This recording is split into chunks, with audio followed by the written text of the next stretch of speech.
Hello everyone, Kirby1 here, and welcome back to Asphodel and the Twin Plains.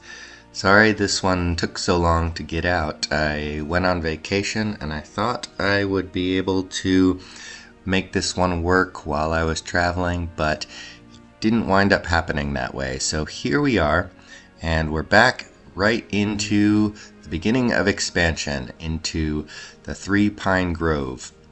So as we can see, it went successfully, and we wound up killing off a bunch of our satyr sneaks.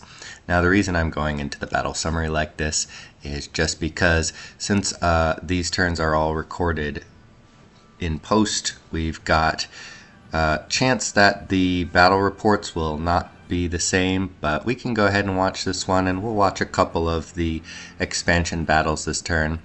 But just keep in mind that it is possible that the results will be different, and that the true result is always the one in the battle report and what you see on the map, not what you watch in the battle. So there we are. So the sneaks hit first, and this was a big old blob of, I believe, 42-ish light infantry. The centaurs hit the heavy infantry, which I think is best, because we again want the sneaks to get killed, but we also want the actual damage dealers of the indies, the heavy infantry, to get killed by these black centaurs as best as possible. So the sneaks are routing, so we'll have to deal with the rest of those in terms of killing them off at a later date. And now everything else is alright. We're doing fine. As far as the battle report goes, this is sort of the downside of bringing these guys along, especially the high-speed ones. They wind up just running in and killing themselves. It's probably best to be leaving them, I think, and building up a critical mass. I sort of go back and forth because on the one hand they can help a little with expansion, but on the other hand you don't really have a lot of them at this early point in turns like 1, 2, and 3 to be using them effectively. In any event, here we are. So we've not seen anybody yet, which is not surprising. It's just very early. But this is a good province to move into. It's gonna have crap resources and stuff like that, but at least I'll take it first. And then it goes down into the caves, as you can see. The different ways that you can move about, by the way, for cave layers is that you can either click this button right up here. You can right click on the gateway itself. As you see, it highlights right there at the bottom. So just like you select provinces with the right click, if you hover over this and then right click right into it, it'll take you to that province and back again. Or you can use the hotkey, which in this case is number 2 for the cavern plains and number 1 for the main plain, which is called the Panda Crater's Realm. So we're going to move into there, and we're also going to move into here. This is a pretty risky move because it's heavy cavalry and light cavalry, and what we're moving with is really just 5 centaurs and a bunch of crap. So this is a very, very ballsy move right here. But as far as the formation goes, I figure if I can draw out the heavy cav first and then hit the light cav second, and have the heavy cav be hitting the satyrs with their lances, or having the mannequins be getting hit with the lances, then I think that even the 5 black centaurs with my bless should be able to take them from there, and then move on and finish off the light cav as well, and then hopefully get an HP route. So that's my goal with that, and so with luck we'll have a double expand. I'm still not researching yet, so we won't worry about that. Let's move on to turn 4. Alright, turn 4, so we got some more profit renames.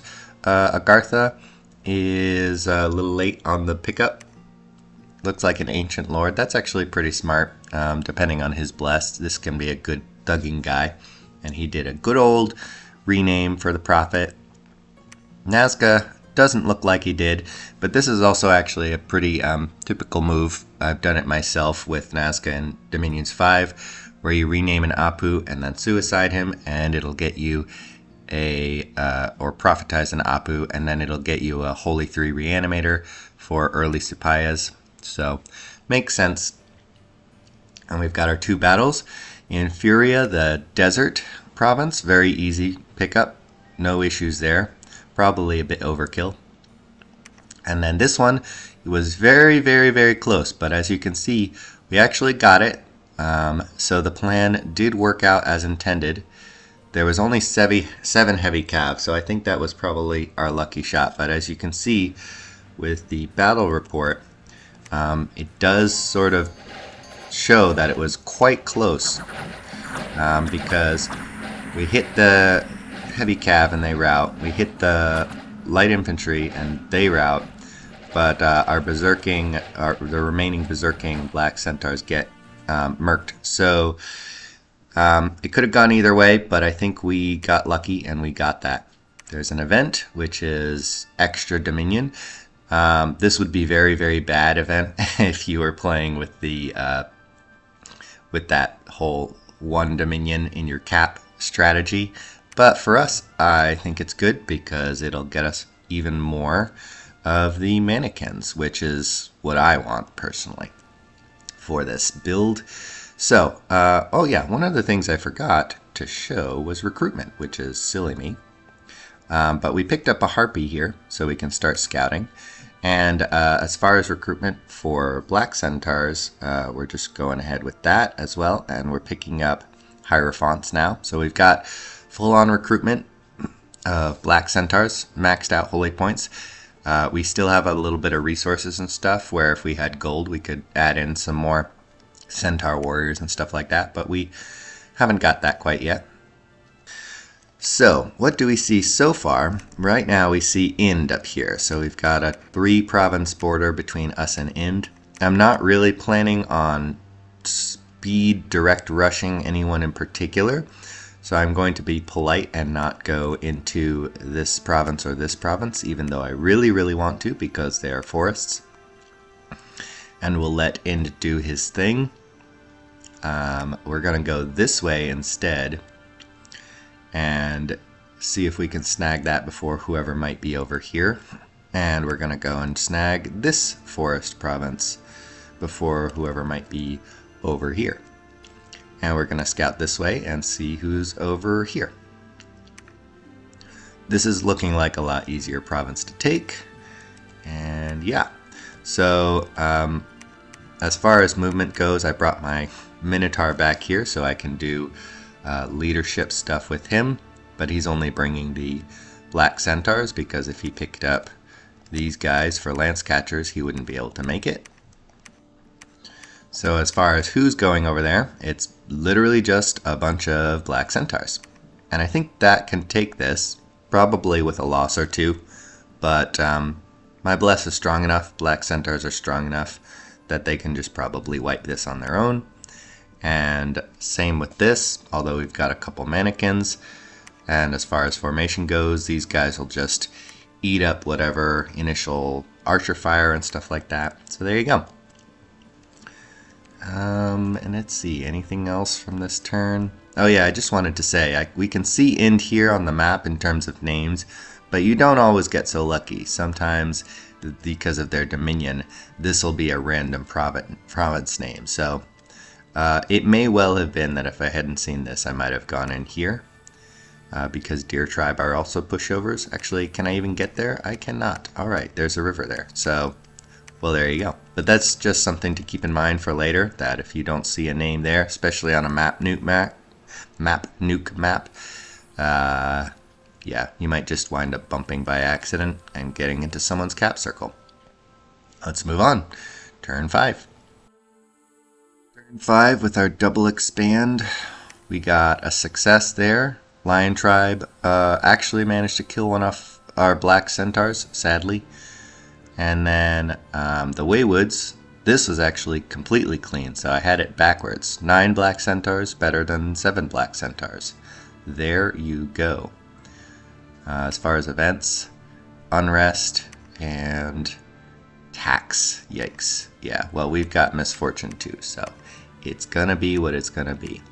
And there's that end right there, as we can see. So I guess it was a good thing we didn't move there after all, even though, again, we couldn't.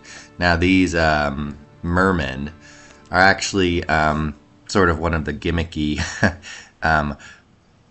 jinxes from getting this merman village in everybody's capital, that they can now recruit more than just their sacred soldier priests and mirror guards and stuff. But again, doesn't really matter. It's just the theme of the map, so I don't mind it so much.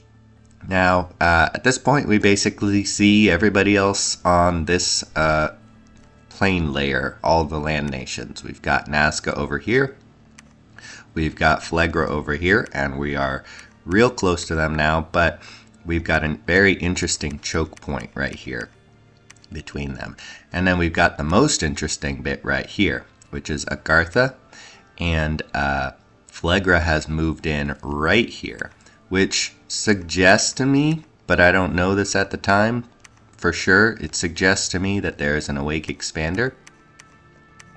If we look at pretender name, not really anything that I, off the top of my head, can take to mean anything particularly indicative of an awake pretender.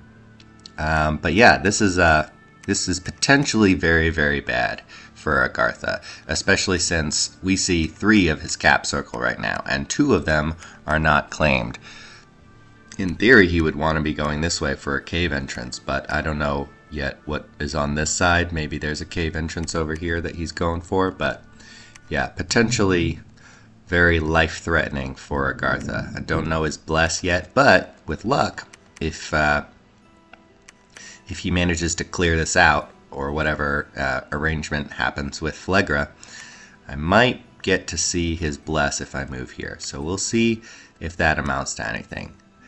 I think we probably start talking and messaging Ind at this point, but I don't recall off the top of my head. And Nazca, while we don't really say anything to them, but yeah, again, we're not going to be going further this way.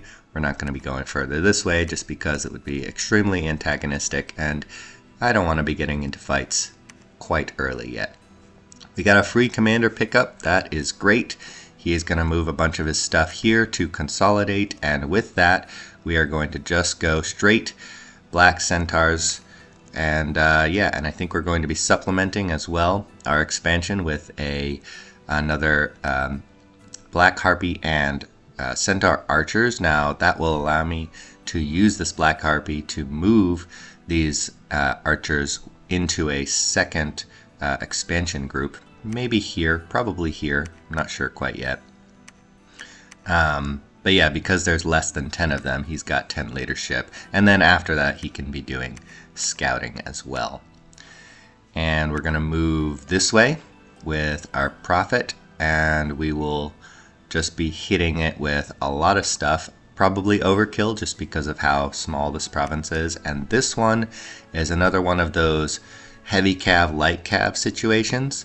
So we're going to do much the same, but it's a little bit harder because we don't have as many guys. So fingers crossed that this will work out as well. But I think we've got enough black centaurs that if we can have the heavy cav eat the lances on these 2 poor mannequins, the black centaurs can finish them off, and then we can probably do an HP route like we did last time. So there we are.